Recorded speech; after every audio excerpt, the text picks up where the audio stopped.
முதலமைச்சர் விஜயோட நேரடி கட்டுப்பாட்டில் இருக்கக்கூடிய காவல்துறையினரால நாகர்கோயில சேர்ந்த மாற்றுத்திறனாளியான சபரிவர்மன் சிறையில அழைத்து செல்லப்பட்டு கொடூரமா கொலை செய்யப்பட்டிருக்காரு. இந்த செய்தி இப்போ தமிழ்நாட்டையே உலுக்கி இருக்கு. இந்த சபரிவர்மன் 4 பாக்கெட் குட்கா வித்ததுக்காக கைது செய்யப்பட்டிருக்காரு. ஆனா அந்த குட்காவை விற்க சொன்னதே போலீஸ் தான்னு இப்போ மிகப்பெரிய அதிர்ச்சியான புதிய செய்தி ஒண்ணு வெளியாயிருக்கு. இந்த சபரிவர்மனோட கொலை வழக்குல ஒரு எஸ்ஐயும் சம்பந்தப்பட்டிருக்காரு. அந்த எஸ்ஐய கைது பண்ணணும்னு இப்ப குடும்பத்தினர் போராட்டம் பண்ணிக்கிட்டு இருக்காங்க. இந்த சபரிவர்மனோட கொலை வழக்குல சம்பந்தப்பட்டிருக்கக்கூடிய அந்த எஸ்ஐ யாருங்கிறத தாவேகா தலைமையிலான விஜய் வெளிக்கொண்டு வருவாரா? ஆட்சியை பிடிக்கிறதுக்கு முன்னாடி சாரி வேணா நீதி வேணும்னு பஞ்ச் டைலாக் பேசின முதலமைச்சர் விஜய் சபரிவர்மனோட வழக்குல நீதியை நிலைநாட்டுவாரா? யார் அந்த எஸ்ஐங்கிறத பொதுமக்களுக்கு வெளிப்படுத்துவாரா? இந்த கேள்விகளுக்கான விடைய நியூஸ் பிளிக்ஸ் ரிப்போர்ட்ல விரிவா பார்த்திடலாம். டயா பூஸ்டர் சுகரை கண்ட்ரோல் பண்ணும், உங்க ஆரோக்கியத்தை மீட்டு தரும். சர்க்கரையை கட்டுப்படுத்துறதுக்கான எளிமையான வழிமுறை, இயற்கையான வழிமுறை. அனைத்து மருந்து கடைகளிலும் கிடைக்கும்.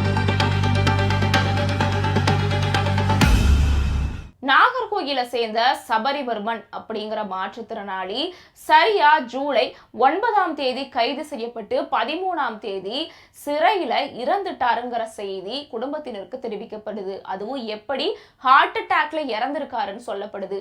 ஆனா சபரிவர்மனோட உடலை பார்த்தா 19 இடங்கள்ல கொடூரமான காயம் இருந்திருக்கு. இவ்வளவு காயம் இருந்திருக்கே, இது எப்படி ஹார்ட் அட்டாக்கா இருக்கும் அப்படின்னு சொல்லி சந்தேகத்தை எழுப்பின குடும்பத்தினர் போராட்டத்துல இறங்கவே அப்புறம் தான் தெரிய வந்திருக்கு அது லாக் அப் டெத்னு. அதாவது சிறையில வச்சு சித்திரவதை பண்ணி போலீசார் அடிச்சு சபரிவர்மனை கொண்டிருக்காங்க. இந்த செய்தி தான் இப்போ தமிழ்நாட்டையே உலுக்கி இருக்கு. அப்படி கைதான சபரிவர்மன் என்ன தப்பு பண்ணாரு அப்படிங்கிற கேள்வி எழலாம்.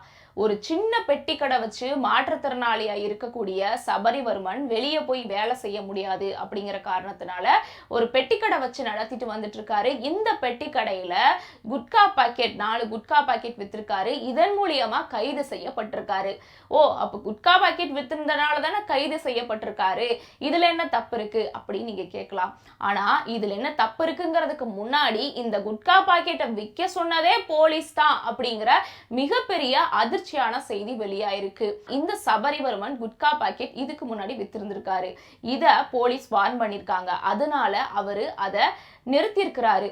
ஆனா நிறுத்தின சபரிவர்மனை வீட்டுக்கே வந்து சந்திச்ச சில போலீஸ் துறையை சேர்ந்தவங்க, ஏன்பா கடையில எல்லாம் வச்சு விற்கிற, வெளியே வச்சு வித்துரு, வெளியே வச்சு விற்கிறது மட்டும் இல்லாம எங்களுக்கு ஒரு 25,000 ரூபாய் கொடுத்துரு, அப்புறம் 8 பாக்கெட் சிகரெட் கொடுத்துருன்னு சொல்லி லஞ்சமா கேட்டிருக்காங்க.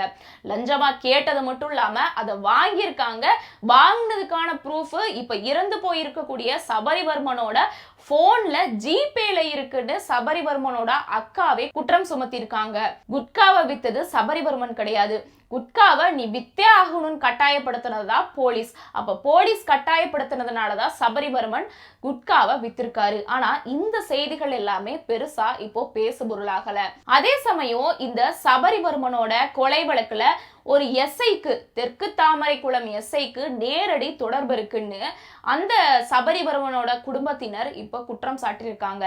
இந்த கொலை வழக்குல சம்பந்தப்பட்டிருக்கக்கூடிய சபரிவர்மனை நம்ம தாவேகா தமிழக அரசு, விஜய் அரசு கைது பண்ணுமா? ஒரு அப்பாவியான மாற்றுத்திறனாளியான சபரிவர்மனோட உயிரை மீட்டு தருவாங்களா? இந்த கேள்விக்கான விடைய கண்டிப்பா முதலமைச்சர் விஜய் தான் சொல்லணும். ஏன் அப்படின்னா சபரிவர்மனை பொறுத்த வரைக்கும் அவர் ஒரு மாற்றுத்திறனாளி, அவருக்கு சொந்த வீடு கிடையாது, ஒரு மனைவி இருக்காங்க. அந்த சபரிவர்மனோட அப்பாவுமே வலிப்பு நோயால பாதிக்கப்பட்டிருக்கக்கூடிய ஒரு நோயாளியா இருக்காரு, குழந்தைகள் இருக்காங்க. இப்ப மனைவி ரொம்ப பரிதாபமான நிலையில் இருக்காங்க, சொந்த வீடு கிடையாது. இந்த மாதிரியான சூழல்ல வெளியே போனா வேலை கிடைக்காதுங்கிறனால ஒரு பெட்டிக்கடை வச்சு நடத்திட்டு வந்துட்டு இருக்காரு. அங்க நீ குட்காவை வச்சு வித்து எங்களுக்கு 25,000 ரூபாய் பணமும் 8 சிகரெட் பாக்கெட்டும் தந்தே ஆகணும்னு சொல்லி போலீஸ் மிரட்டியிருக்காங்க.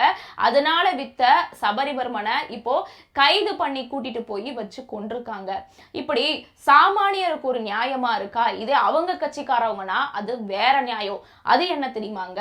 அதாவது ஈரோட்ல இருக்கக்கூடிய அருண் அப்படிங்கிற ஒரு தாவேகா நிர்வாகி 2022 1.5 டன் கிலோ குட்கா வித்தனால கைது, குண்டர் சட்டத்துல கைது செய்யப்பட்டு இப்போ பிணையில வெளியே வந்திருக்காரு. இவர் மீண்டும் என்ன தெரியுமா பண்ணிருக்காரு, இந்த தாவேகா அரசு ஆட்சிக்கு வந்தப்புறம் ஈரோடுல இருக்கக்கூடிய பவானி பகுதியில கார்ல வச்சு 8 கிலோ குட்கா வித்திருக்காரு. அது மட்டும் இல்லாம கூடவே 25,000 ரூபாய் பணம் இருந்திருக்கு. 3 காரை இப்ப போலீசார் பறிமுதல் பண்ணிருக்காங்க. சரி, பறிமுதல் பண்ணாங்கல்ல, இப்ப அந்த அருண் எங்க தெரியுமாங்க இருக்காரு, வெளியே இருக்காரு. இரவோடு இரவா அந்த அருணுக்கு காவல் நிலைய பிணை வழங்கியிருக்காங்க. அதாவது சாமானியரா இருந்தா ஒரு நியாயம், இதே தாவேகா கட்சிக்காரவங்கன்னா ஒரு நியாயமான விஜய இப்போ பலரும் விமர்சனம் பண்ணி வந்துகிட்டு இருக்காங்க. இது மட்டுமான்னு பார்த்தா இதை விட ஒரு அல்டிமேட்டா இன்னொருத்தர் இருக்காரு. அவர் யாருன்னா, தமிழ்நாட்டில் இருக்கக்கூடிய பாதி பகுதிகளுக்கு குட்காவை சப்ளை பண்றவரே அவர் தானாமா. அவரு பேர் என்னன்னா குணசேகரன். இவர் எந்த பகுதியை சேர்ந்தவர்னா, தூத்துக்குடியில் இருக்கக்கூடிய சாத்தான்குளம் அப்படிங்கிற பகுதியை சேர்ந்தவர். இவரு கிட்டத்தட்ட 450 கிலோ குட்காவை காருக்குள்ள பதுக்கி வச்சு சேல் பண்ணிட்டு இருந்தாரு. அப்படிங்கிற காரணத்துக்காக கைது செய்யப்பட்டாரு. இவரு டிவிகேவோட ஒரு முக்கியமான ஒன்றிய பொறுப்புல இருக்காரு. இப்படி தமிழ்நாடு முழுக்க முக்காவாசி இடத்துல இவர் தான் சப்ளை பண்றாரு அப்படிங்கிற செய்திகள் கூட தெரிய வருது. அப்படி தமிழ்நாடு முழுக்க சப்ளை பண்ணக்கூடிய ஒரு சப்ளையரா இருக்கிற இந்த குணசேகரனையெல்லாம் இப்போ தாவேகா அரசு என்ன பண்ண போறாங்க, இவரை இன்னும் கட்சியில வச்சுக்கிட்டு இருக்காங்களா அப்படின்னு திமுகவினர் பலரும் விமர்சனம் பண்ணி பேசிட்டு வராங்க. அப்ப சபரிவர்மனா இருந்தா ஒரு நியாயம், இதே டிவிகே கட்சியை சேர்ந்த ஈரோட்டை சேர்ந்த அருணா இருந்தா ஒரு நியாயம், தூத்துக்குடி சாத்தன்குளம் பகுதியை சேர்ந்த குணசேகரனா இருந்தா ஒரு நியாயம். ஒருத்தர் 8 கிலோ குட்கா விற்கிறாரு, இன்னொருத்தர் 450 கிலோ விற்கிறாரு. அதே அருண் 1.5 டன் கிலோ குட்கா விற்கிறாரு. அப்ப இவங்க மேலாம் தாவேகா அரசு என்ன நடவடிக்கை எடுக்க போகுது அப்படிங்கிற கேள்வியை திமுகவினர் எழுப்பியிருக்காங்க. சரி, இப்போ சபரிவர்மன் மட்டுமா இந்த தாவேகா அரசுல இறந்திருக்காருன்னு பார்த்தா கிடையாது. கடந்த 60 நாள்ல மட்டும் 4 கஸ்டடி டெத் நடந்திருக்கு. அதாவது காவல்துறையினரால சித்திரவதைக்கு உள்ளாகி இறந்திருக்காங்கன்னு சொல்லி திமுகவை சேர்ந்த பலரும் இப்ப சோசியல் மீடியால விமர்சனம் பண்ணிட்டு வந்துட்டு இருக்காங்க. இப்ப இறந்து போயிருக்கக்கூடிய சபரிவர்மன் குட்கா வித்தாரு அப்படிங்கிறதுக்காக கைது பண்ணிருக்கு அப்படின்னா, தாவேகா அரசு ஏன் சப்ளையரை கைது பண்ணல, சப்ளையரை ஏன் கைது பண்ணாம அசால்ட்டா விட்டுருக்காங்க, அந்த எஸ்ஐயை ஏன் கைது பண்ணல, அந்த எஸ்ஐயை கைது பண்ணுவாங்களா, அந்த எஸ்ஐ யாருங்கிறத தாவேகா அரசு வெளிக்கொண்டு வருமானு கேள்வி எழுப்பி வந்துகிட்டு இருக்காங்க. அதாவது ஆட்சியை பிடிக்கிறதுக்கு முன்னாடி சாரி வேணா நீதி வேணும்னு மேடையேறி பஞ்ச் டைலாக் பேசின முதலமைச்சர் விஜய் இந்த சபரிவர்மனோட குடும்பத்துக்கு நீதியை வாங்கி தருவாரான்னு கேள்வி எழுப்புறாங்க.